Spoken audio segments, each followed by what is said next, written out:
வண்ணங்களை தீட்டி அது அந்த கோலத்தில் நாங்கள் மயில் கோலம், பூக்கோலம், அப்புறம் ரங்கோலி கோலம்,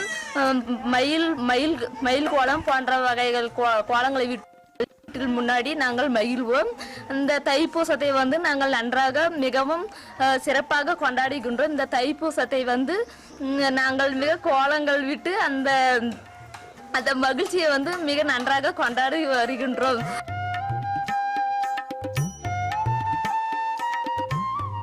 With the time, the canvas for Rangoli too has changed. Today, Rangoli art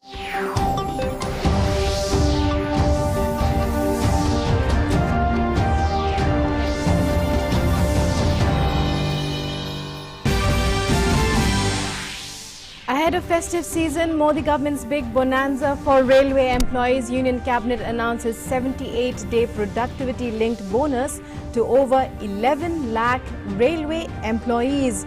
Cabinet also approves ban on production, manufacturing, import, export, transport, sale, distribution, storage and advertising related to e-cigarettes.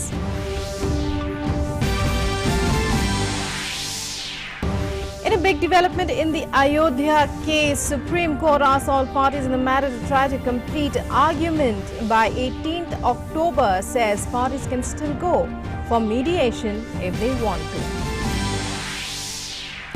Bharatiya Janata Party President Amit Shah launches party's Johar Jan Ashirwad Yatra in Ranchi. In a bid to boost employment generation for the youth of Jammu and Kashmir, Indian Army to conduct recruitment for 2,780 vacancies in Jammu and Kashmir Light Infantry Regiment.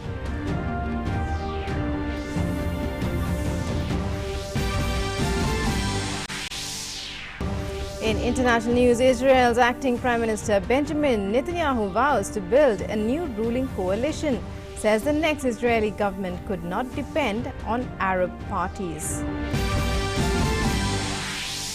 And in sports, India to take on South Africa in second T20 International at Mohali today. First match of the three-match T20 series in Dharamshala was washed out due to incessant rains. Vinesh Fogart becomes first Indian wrestler to qualify for 2020 Tokyo Olympics in women's 53 kg category. Vinesh to fight for bronze in World Wrestling Championship later this evening. Hello and welcome to this edition of the news. I'm Rukma in our top story. Ahead of the festive season, the Modi government has unveiled a big bonanza for railway employees. Addressing media, Information and Broadcasting Minister Prakash Javadekar said that the Union Cabinet has announced 78-day productivity-linked bonus to over 11 lakh railway employees. For 11 lakh railway employees, this government has consistently last 6 years is giving record bonus averaging 78, equivalent to the wage of 78 days. And this year also 11 lakh 52,000 employees will get 78 days wages as bonus. This is their reward for productivity. It is productivity linked bonus, and for the first time 6 years continuously in a row,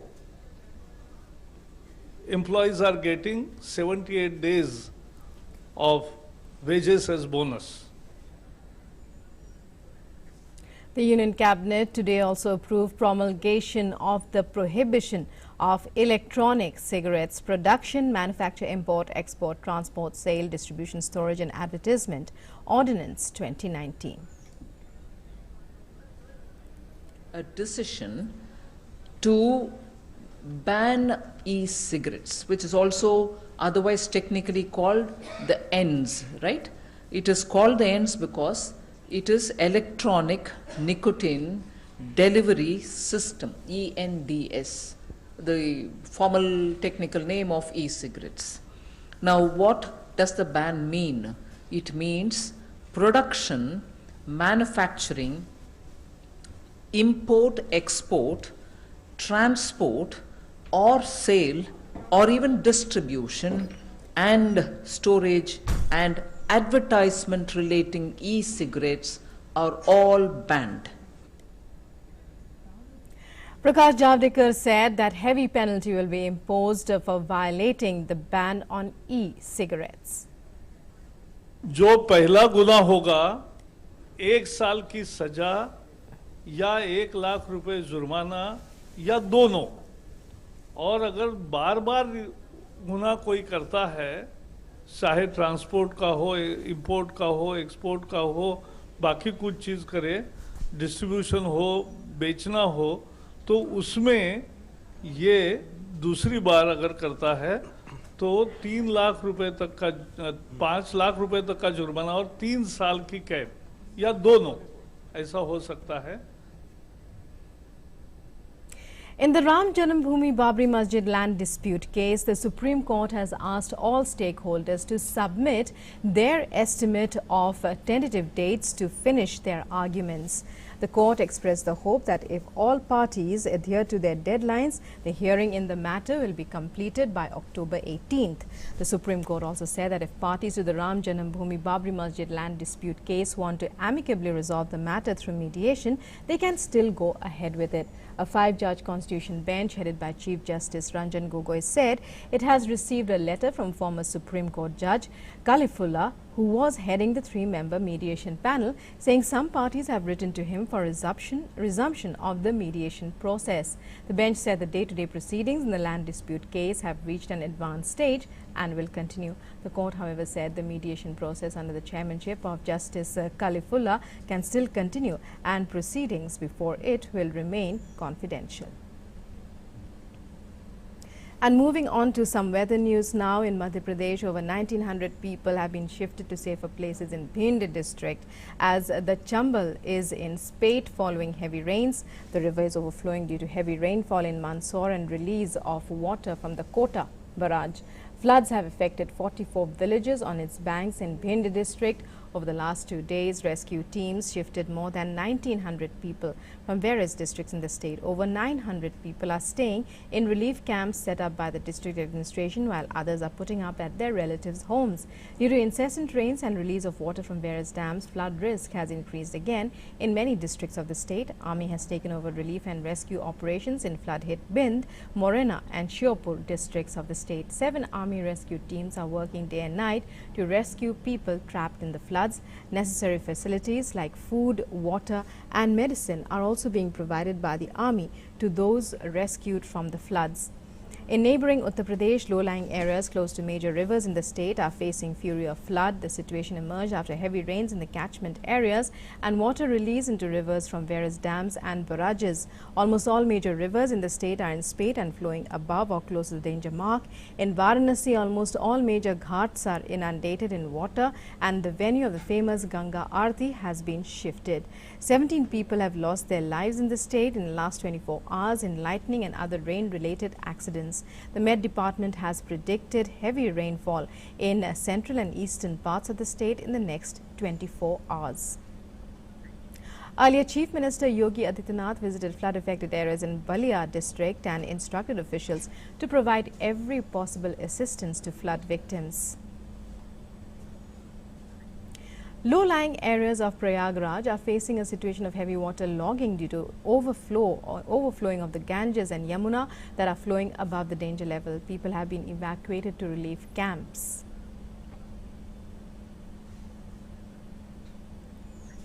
And a heavy rainstorm that hit Bihar yesterday, the state's capital Patna, has been facing a situation of flash floods and heavy water logging on roads. Meanwhile, the Met Department has said that there is no sign of the retreat of the southwest monsoon. Normally, the monsoon starts withdrawing the first week of September. However, this has been delayed by more than 2 weeks this year. This year, the onset of the southwest monsoon was also delayed by a week. It hit Kerala on 8th of June instead of its scheduled date of 1st of June. And Union Home Minister and BJP Chief Amit Shah launched the party's Johar Jan Ashirwad Yatra in Jamtara in Jharkhand today.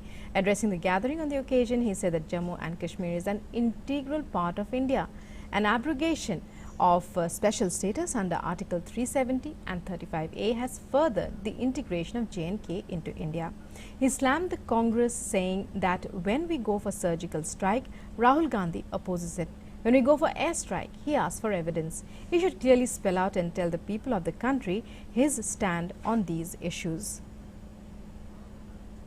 Modi ji ने धारा 370 हटाई, धारा 35 से हटाई, कश्मीर को भारत का अभिन्न अंग बनाया। मोदी जी ने अच्छा किया या बुरा किया? अभी कांग्रेस वालों को पेट में क्या दुखता है? हम सर्जिकल स्ट्राइक करते हैं, राहुल गांधी विरोध करते हैं, एयर स्ट्राइक करते हैं, प्रमाण मांगते हैं।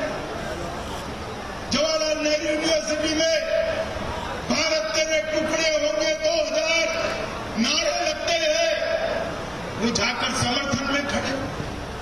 अब तय कर लो, बता दो देश की जनता को कि आप किस दिशा में जाना चाहते हैं। And a Bhoiwara court in Mumbai today ordered an investigation against Rahul Gandhi for his comments on Savarkar in 2016. Savarkar's grandnephew Ranjit Savarkar had filed a case against Rahul Gandhi in this regard. General Officer Commanding-in-Chief Northern Command Lieutenant General Ranbir Singh witnessed an exercise by integrated troops of all arms and services in super high altitude area in eastern Ladakh today. The exercise encompassed employment of mechanized forces with force multipliers integrating high technology platforms. Complementing the commanders and troops, Lieutenant General Ranbir Singh stated that he was fully confident that Northern Command will continue its legacy of excelling in combat should a conflict be forced upon the nation. Army Commander also called upon all ranks to remain vigilant and maintain high order operational readiness. And the Indian Army is to conduct recruitment for youth of J&K into the Army. Total 2,780 vacancies have been filled for various posts in the state. Recruitment has been conducted in Jammu and Srinagar. The recruitments for blood relations of ex-army men will be conducted on 3rd and 4th October at Jakli Recruitment Centre in Srinagar.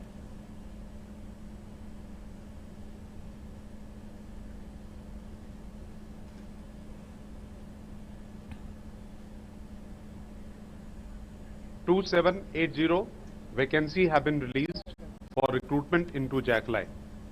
ARO Jammu, ARO Srinagar and Jaklai Mental Center would be conducting rallies to select the recruits for these many vacancies. The UHQ quota rally at Jaklai Regimental Center is scheduled next month on 3rd and 4th of October. The eligibility for the same is the blood relation of the serving soldiers and ex-servicemen. The applicants can report to Jaklai Center 15 days prior of the cut-off rally for conduct of coaching by us. Army Chief General Bipin Rawat on Tuesday visited the headquarters Fire and Fury Corps and interacted with Chairman of the 15th Finance Commission N.K. Singh and other members. The Finance Commission team is in Ladakh sector as part of efforts to field formations of the Indian Army to understand the conditions under which troops are operating and assess the requirement of financial outlays to meet the modernization and infrastructure development requirements of the Army. General Bipin Rawat highlighted the peculiar terrain, weather and altitude challenges of Ladakh sector which require specialized equipment and skills for performing operational tasks. He also apprised the Finance Commission that the focus on improving connectivity to the border areas in recent years had greatly improved the efficacy of troops deployed along the borders. Members of the Finance Commission assured the Indian Army of all support required to discharge their duties effectively. Air Marshal R.D. Mathur, AOC in C, Eastern Air Command, and Lieutenant General Anil Chauhan, GOC in C, Eastern Command, jointly inaugurated the resurfaced runway at Vijayanagar ALG on 18 September 2019, thereby re-establishing military transport aircraft connectivity at this easternmost hamlet of India. Repair of the runway at Vijayanagar, which was coordinated by Air Force Station Jorhat, was a challenging task because there being no road connectivity, all the load had to be airlifted by helicopters. The movement of larger transport aircraft to and from this airfield will act as a catalyst for the development of the area and facilitate movement of locals. The airfield is important not only for local administration in extending their reach to residents of this remote area, but also crucial from a strategic point of view. The ALG will assist in effective management of our borders with Myanmar and facilitate launch of joint operations by Indian Army and Air Force for the defense of the Vijayanagar salient. The Army Commander and the AOC-NC, while interacting with the locals and ex-servicemen at Vijayanagar, commended them for their unflinching dedication to the nation and expressed the hope that air connectivity with the rest of the country would open a world of opportunities for them. Raksha Mantri Rajnath Singh has given approval for initiating work of writing the history of the country's borders. He held a meeting with the Indian Council of Historical Research, Nehru Memorial Museum and Library, Directorate General of Archives, MHA, MEA and Ministry of Defence yesterday. It is proposed that it will cover various aspects of borders, including tracing its making and unmaking and shifting of borders, role of security forces, role of borderland people encompassing their ethnicity, culture and socio-economic aspects. It is expected to be complete within 2 years.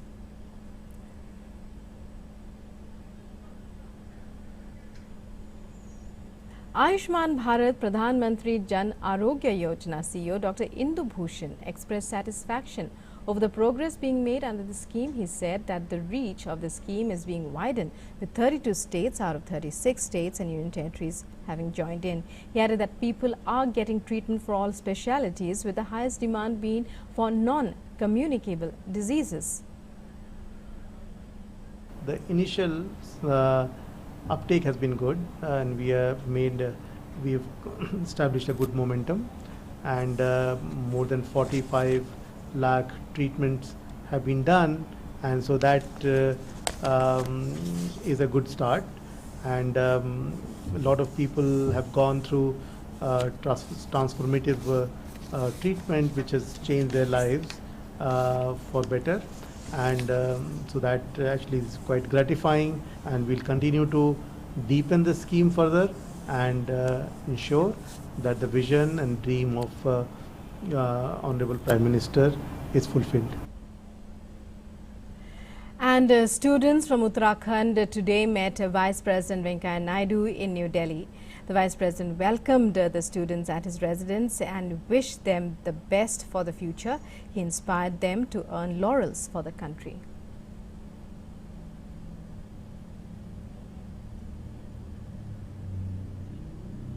And a massive fire broke out at UCO Bank branch in Bangalore today. Several people are feared trapped inside the building still. Smoke was seen billowing out of the building situated next to Barton Centre while people were running out of it. Rescue operations are underway.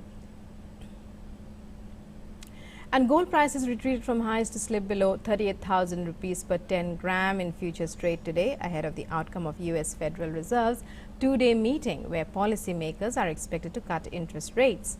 In the morning today, gold traded at 37,918 rupees per 10 grams, down rupees 98 or 0.26%. Experts suggest that gold and silver prices are likely to remain volatile ahead of the outcome of the US Fed meeting, and the likely range could be 37,800 to 38,200 rupees. A bipartisan group of 44 influential lawmakers has urged the Trump administration to reinstate India's designation as a beneficiary developing nation under the key GSP trade program as part of a potential trade deal between the two countries. In a letter to U.S. Trade Representative Robert Lighthizer, the House members suggest an early harvest approach that will ensure that long-sought market access gains for U.S. industries are not held up by negotiations over remaining issues. The GSP is the largest and oldest U.S. trade preference program and is designed to promote economic development by allowing duty-free entry for thousands of products from designated beneficiary countries. The Trump administration terminated India's designation as a beneficiary developing nation under the generalized system of preferences in June. And Saudi Arabia has claimed that the oil supply is fully back online after weekend attacks halved output and will achieve 11 million barrels per day capacity by the end of September and 12 million barrels per day by the end of November. Minister Prince Abdulaziz bin Salman also said that the world's top oil exporter would keep full oil supplies to customers this month.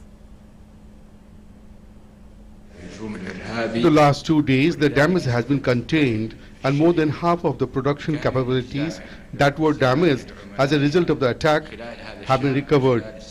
The company will meet its commitments to its customers for this month by withdrawing from the reserves of crude oil and making some more changes to some oils with a view that complete production capabilities are restored to 11 million barrels per day by the end of September and to 12 million barrels per day by the end of November.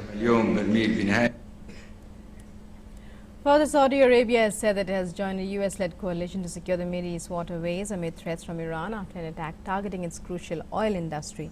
The kingdom's decision to enter the International Maritime Security Construct came ahead of a planned visit by US Secretary of State Mike Pompeo. Yemen's Iranian-backed Houthi rebels have claimed the attack, but the US and Saudi Arabia say they suspect Iran carried out the assault.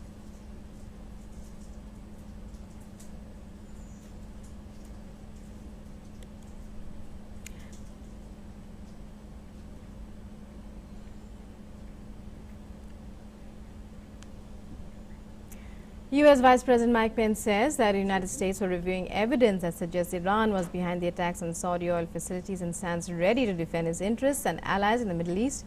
President Donald Trump had warned that the United States was locked and loaded to respond to the attacks, but has emphasized he does not want a war. Iran has denied being behind Saturday's attacks, which knocked out half of Saudi Arabia's oil production.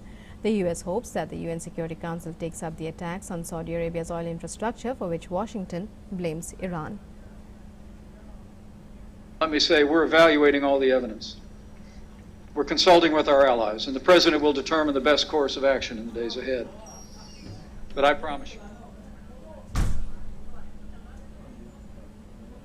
Since the 1979 Islamic Revolution, Iranian women have been banned from men's soccer matches at football stadiums in the country, but that has done nothing to dampen their determination to enjoy it. On match days, Iran's young female soccer fans cram Tehran's shopping centers and cafes with faces painted with the Iranian flag and beaming with excitement as they follow their national team on giant television screens alongside male fans.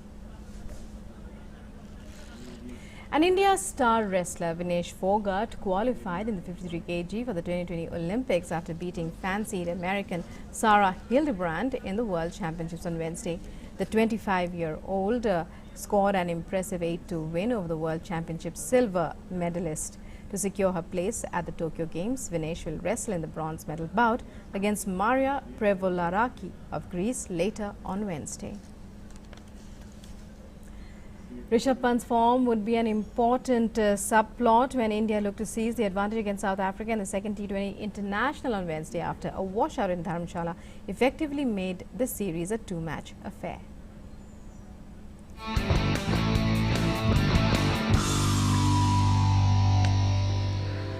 After the first T20 International ended in a washout, India would be itching to get on to the field against a new-look South Africa for their first home fixture since March 2019.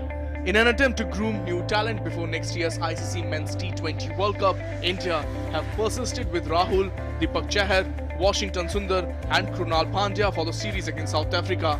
While Hardik Pandya has made a return after being rested for the West Indies tour, regulars such as Jasprit Bumrah, Bhuvneshwar Kumar and MS Dhoni are not part of the 15-man setup. Rishabh Pant will be India's wicketkeeper batsman once again, and as pointed out by his head coach and captain, will be expected to make better decisions at the crease. India's rest spin duo of Kuldeep Yadav and Yuzvendra Chahal have been left out to strengthen the lower order batting. It is also an important series for Shreyas Iyer and Manish Pandey, who have been brought back into the side to solidify the middle order. The game will also be an opportunity for Shikhar Dhawan to play a substantial knock, having endured a lean tour of the West Indies by his standards. South Africa will hope to start their new era with a win against strong Indian unit with Quinton de Kock in charge. The Kagiso Rabada-led attack would have to bowl really well to contain the Indian batsmen, especially skipper Kohli, who played one of his best knocks against Australia in March 2016, the last T20 played in Mohali to take India to the World T20 semi-finals. With 20 odd games to go before the World Cup, Indian team wants to boost its batting, which will require number 8, 9 and 10 to score runs on a regular basis, something which has never been India's strength. Will a deep batting lineup compromise India's ability to take wickets in the middle overs? Only time will tell. Sports Desk, DD News. And that's all we have for you in this edition of the news. News and updates continue on DD News and DD India. Stay tuned. Namaskar.